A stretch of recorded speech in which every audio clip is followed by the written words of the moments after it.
This is Curtly Ambrose, and you're watching EXTV. Check the mic and make sure it sound right, boys. Hello everyone, welcome to a special edition of Extra Time TV. This is Andre Soklal in the EXTV studios that we built up, COVID desperate times. We had to get things done. But we have a special guest with us today. It's Mr. Keshava Ramphal. Jamaica Tallawahs have recently won their third title. First off, congratulations on winning the title. That has been an amazing achievement. Thank you. How has that been for you? Thank you for having me, Andre. It has been an amazing experience.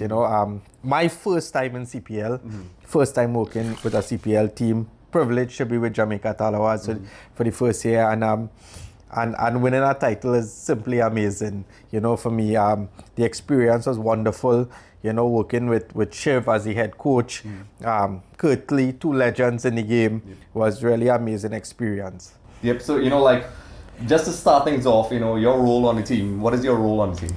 Right. So the title is performance analyst, right? And really a performance analyst, as you would know, is really based around stats, preparation for opposition teams, thinking about right compositions.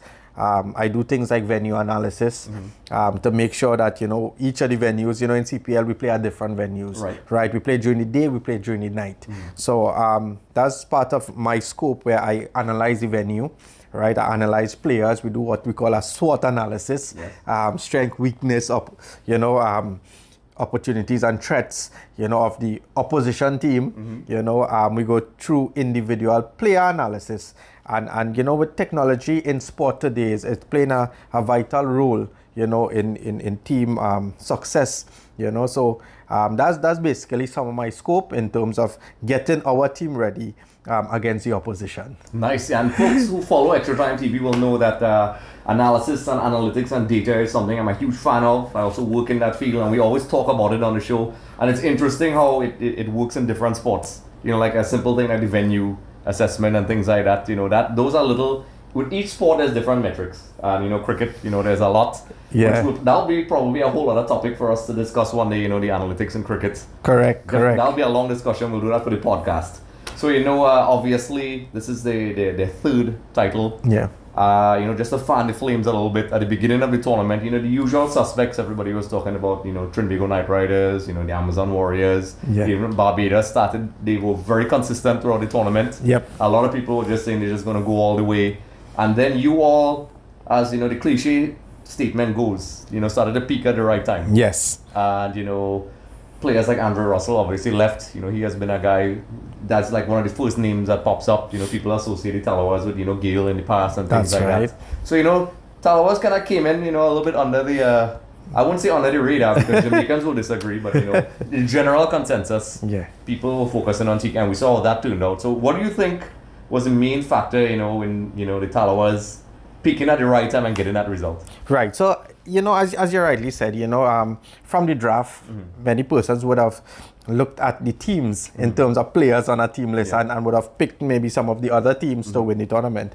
But I think what was important with Tallawahs, one, Tallawahs didn't qualify for the last 6 years. That was one. Two, we have a new head coach, and he brought in his expertise, and being under, as you're saying, a little bit under the radar, actually did wonders for us because we had to concentrate on ourselves, not really look at the opposition. We did, try to play each game, one game at a time, improve as we went along in the tournament, and, we gained momentum. As the tournament, I think the guys in the team gelled well. It was a nice blend of local plus international talent all coming together. We had guys understanding during the tournament their individual role in the team. And as the guys understood their roles, the puzzle came together, right? And as you rightly said, getting down to Guyana, for us, we were fourth. We qualified fourth on the table.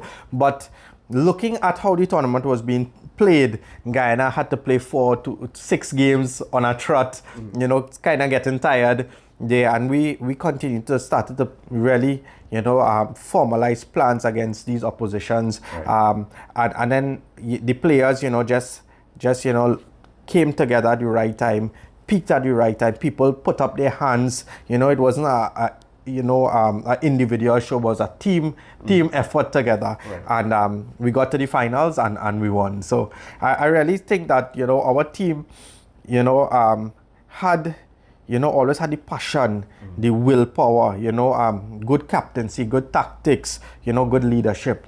And then, all that came together at the right time for us, and we got over the line. Yeah, because it was very impressive, for people who are neutrals. Yeah. Of course, for the Jamaicans, congratulations. To all these factors, you this is exciting for the fans. Yes. Because, for fans like me who love the analysis aspect, all these factors, like you mentioned, the fixture list. Yeah. That's something I didn't think about. Because I was just watching the game as a fan. Yeah. But those little things that you're talking about, clearly, obviously, worked for you all. And then obviously, you mentioned, not being favorites. Did that take a psychological weight off the team, as you said? Well, yeah. I mean, we know that you have to take each game at a time, and people expect so much from all these teams, especially the fans. Everybody have their own team. But yeah, as I said, we were a little bit under the radar. People were so focused on some of the other teams that we just decided to play our best cricket and work on ourselves. Take each game at a time, and it worked for us, just coming down to the end, people then started to realize, whoa, Jamaica playing good cricket, right? And then amazingly, and down in Guyana, when we beat Guyana in the semi-finals, we were so happy that majority of the Guyanese and the people down there started to support us in the final, which was amazing. I want to thank, everybody who would have supported us, all the way through, or even jumped on the bandwagon at some point and supported us in the final. That was noticeable. In fact, I wasn't going to ask that question, but we saw on the television, as people who are viewing, the fans, and they did interviews. Alex and those people, asking the fans, and they were really proud. And even the captain mentioned in his post match that he was overwhelmed. And then, folks, make no mistake, Guyana was also. They were on an upswing as well. It looked like, wow, they were hitting some form as well. And people were starting to say, all right, Guyana, because they started off slow. Yes. And then they just started to kind of peak a little bit. Yeah. So, it was far from easy just defeating Guyana in their house. Yes. And then they go on to the finals, But just on a light-hearted note, just to throw you off, enlighten the fans of folks, he was also my lecturer once. So it's surreal having this conversation.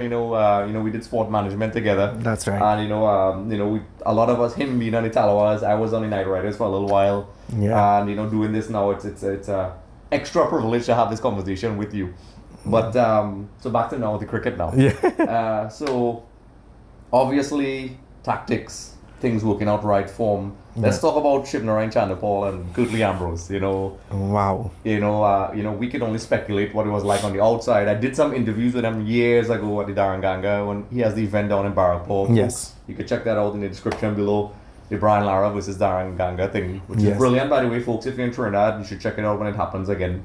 And I like the demeanor. I always saw them as a fan on television. Right. And then Curtly Ambrose, it was very easy to speak to. Yes. I've met different coaches and they have different personalities. Some have the more abrasive, and nothing's wrong with that. They have the stronger side.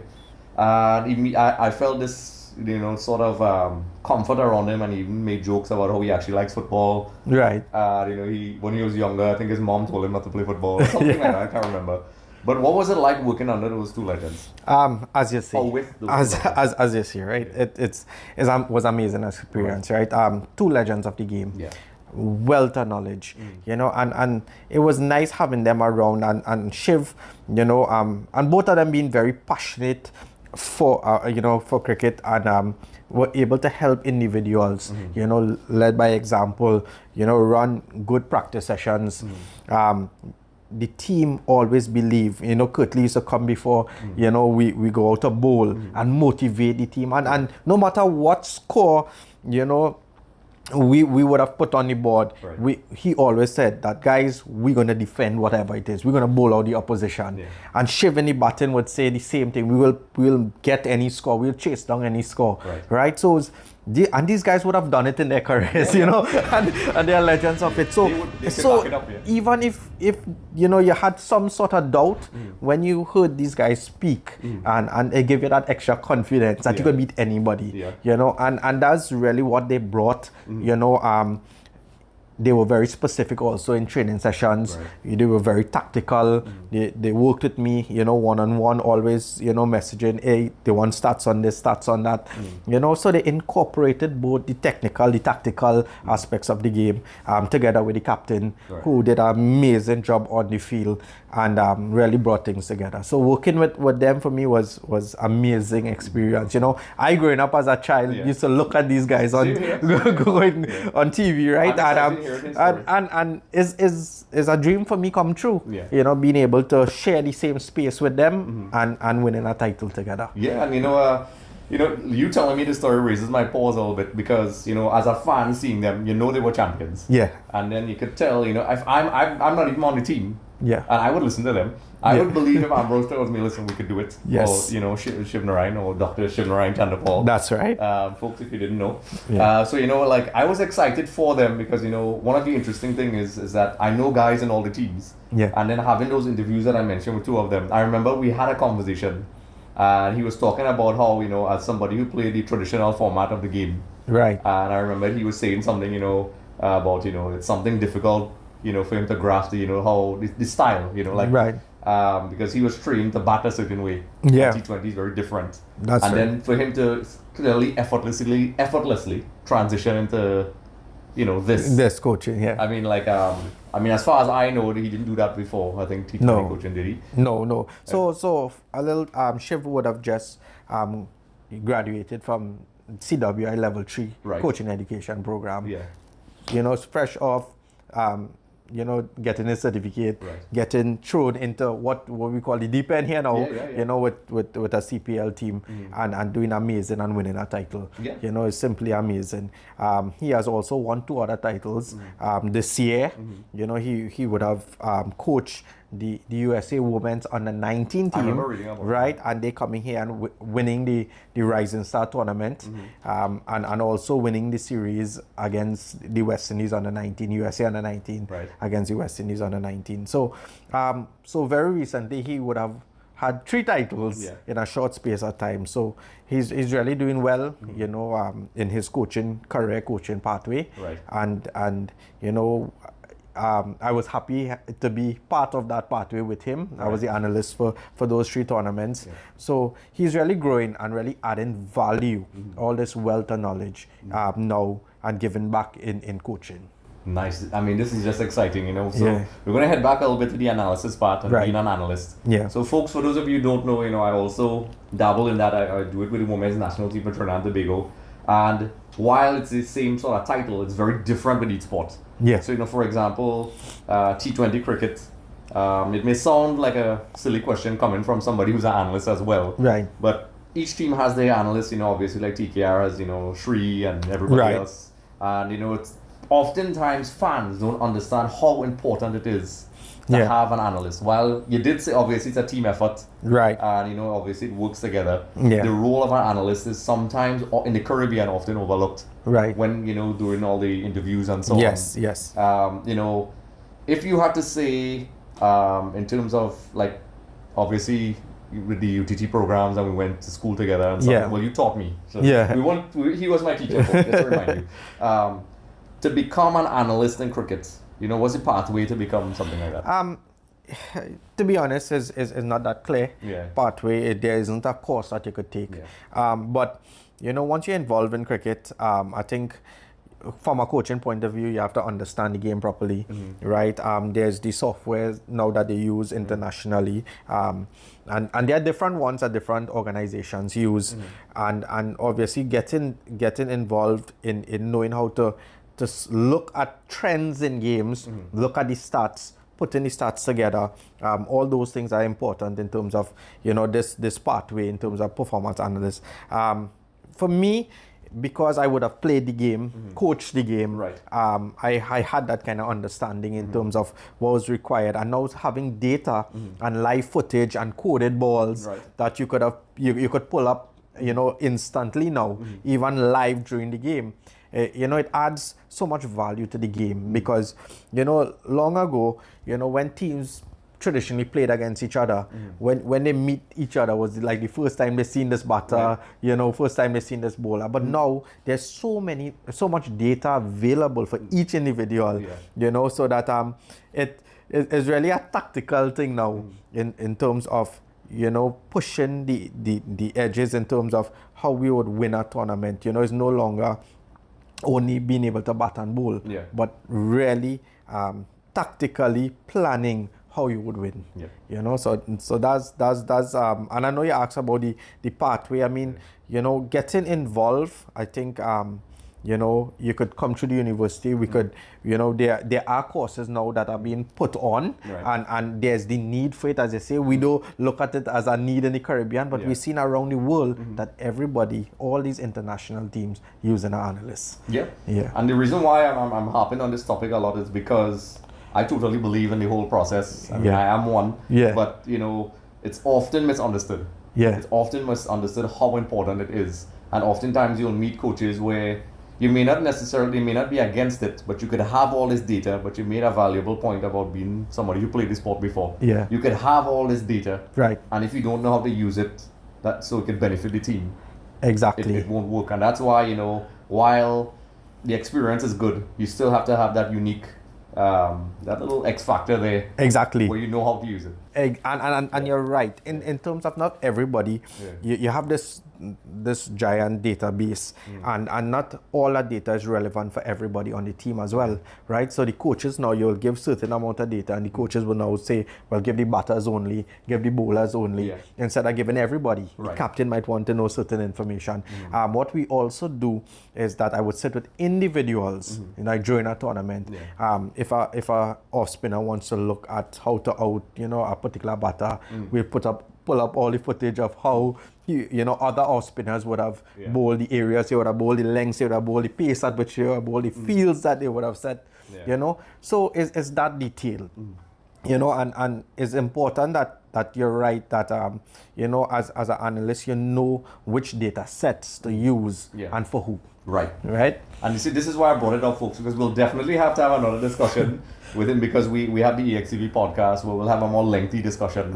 We'll be on Spotify. Folks, you can check out the existing podcast we have. I'll put links in the description below. Don't forget to like and subscribe, of course. But, just to end things off, this is a good testament to not just, the analytics part, because, obviously, as you rightfully said, it was a team effort. That's right. Obviously, you could be a great analyst, but Ambrose, Chanderpaul, the players have to be receptive. It has to be one unit. Correct. So you did touch on this, but what you think would be, you would say, and this is a little bit of a challenge, I guess. Would be the key attribute that made Jamaica really get it in the end. I know we touched on all the players and the hitting the form at the right time, but I think I will tell you. The team bonded as a family, and they started to play for each other, and each person went out on the field, not going out there for themselves, but for the entire team, the entire family. They saw each other as brothers, and fighting for one common cause, and I think in any championship team, if you look at championship teams, this goal of feeling that other people thinking that you're not good enough, or you shouldn't be there, and we thought otherwise, and that brought us closer together. We had everybody on the same page, fighting for the same goal, and I think that togetherness, that strong bond that the team had, obviously together with the tactical side and whatever, but that strong bond really pushed our team forward, and knowing that we didn't even qualify in 6 years' time, it pushed us even further, knowing that now the title was right there, and we just had to play each game, each session at a time, and get closer there. Yes, wow, that is all things said. That was a great achievement. I would love to talk about this for hours, but first I'll say this, I'll end this just how I started. Congratulations to you and the rest of the team. Thank you. It's an amazing achievement. The CPL is far from easy, folks. You can see how it started and how it ended. And the thing is, you don't get to enjoy it for that long, because boom, the other CPL comes along pretty soon. You have to start preparing. That's so, right. Enjoy it. Thank you. It's been an absolute pleasure to have you on the show. And folks, we'll put some, links below so you can follow him, and we could probably have, if you have any questions for him the next time he comes, and we'll also talk to some other people from the Tallawahs, Django as well. I met him through TKR, and he was obviously with the Tallawahs this That's year. right. He's out of the country right now, but we'll have a little chat with him. So we'll be, Yes. discussing the unusual aspects, not the generic interviews after the game, which is fine. But we try to dabble a bit more, as you all know, on EXTV. So once again, it's been an absolute pleasure to have you, and congratulations. Thank you very much. Thank you for having me here. It was a pleasure. Anytime. No problem. Ladies and gentlemen, thank you for watching. Be sure to head over to our YouTube channel where you can see interviews in cricket, football. Don't forget to like and subscribe, and also head over to excvmedia.com, our website, where we have blogs and interesting articles for you all to take a look at, which is a little bit different. So like I said, don't forget to like, subscribe, and comment in the comment section below.